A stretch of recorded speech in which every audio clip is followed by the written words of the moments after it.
ذکر سے دعائیں قبول ہوتی ہیں، یہ ذکر کامیابیوں کے دروازے کھلوا دیتا ہے۔ بخاری شریف کی حدیث پاک ہے، میرے آقا کریم نے فرمایا میرا امتی ایک دفعہ درود پڑھے اللہ اس پہ 10 رحمتیں نازل فرماتا ہے، اس کے 10 گناہ معاف، 10 درجے بلند۔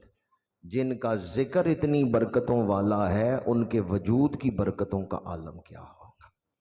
جن کے ذکر کو رب نے مبارک بنایا ہے ان کے وجود پاک کی برکتیں کتنی ہوگی۔ امام بخاری نے التاریخ الکبیر میں یہ روایت نقل کی ہے، ایک صحابی اپنے 9 عمر بیٹے کو لے کے حضور کی بارگاہ میں حاضر ہوئے، بیٹے کا نام ہے حنظلہ۔ عرض کیا یا رسول اللہ صلی اللہ علیہ وسلم، یہ میرا بیٹا ہے حنظلہ، آپ اس کے لیے دعائے برکت فرمائیں۔ کون سی دعا؟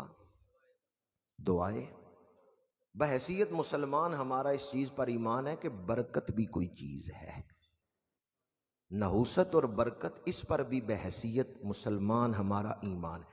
ایک نظام یہ ظاہری نظام ہے جو ہمیں نظر آ رہا ہے، ایک غیبی نظام ہے۔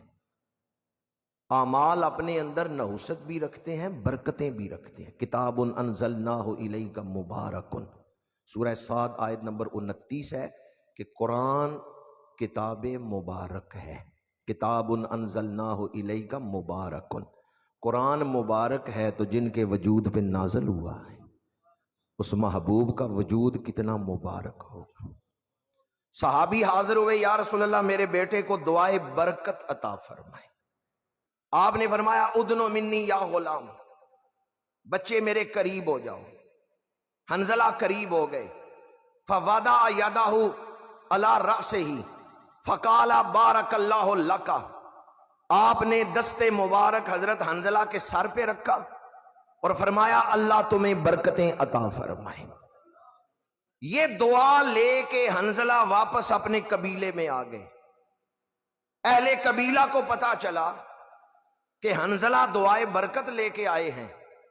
اب اس قبیلے میں کوئی بیمار ہو جاتا، مریض کو لے کے لوگ آ جاتے حضرت حنظلہ کے گھر اور کہتے حنظلہ تم جو حضور سے دعائے برکت لے کے آئے ہو ہمیں بھی اس میں سے حصہ دو، اس دعائے برکت میں سے ہمارا حصہ بھی نکالو، تم حضور سے دعائے برکت لے کے آئے ہو۔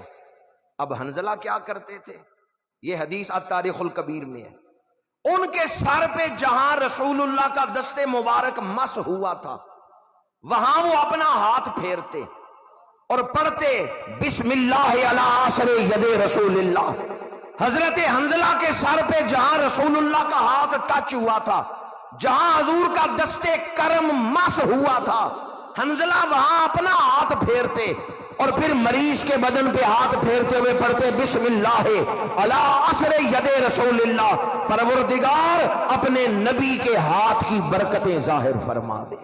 امام بخاری لکھتے ہیں ہاتھ حنظلہ کا لگ رہا ہے، برکتیں رسول اللہ کی تقسیم ہو رہی ہیں۔ ہاتھ صحابی کا لگ رہا تھا، برکتیں کس کی پہنچ رہی ہیں؟ ولایت کے دامن میں جو کچھ ہے نبوت کی عطا ہے۔ ولی کا وجود برکات نبوی کو تقسیم کرتا ہے۔ حضرت انس بن مالک رضی اللہ تعالیٰ عنہ خادم رسول ہیں، 10 سال حضور کی خدمت کی ہے۔ حضرت فاروق اعظم رضی اللہ تعالیٰ عنہ کے دور میں، دور خلافت میں، آپ کو مبلغ بنا کے بصرے بھیج دیا گیا۔ آپ کے ایک غلام، آپ کے شاگرد تھے حضرت ثابت بنانی، یہ تابعی ہیں، یہ صحابی نہیں ہے ثابت۔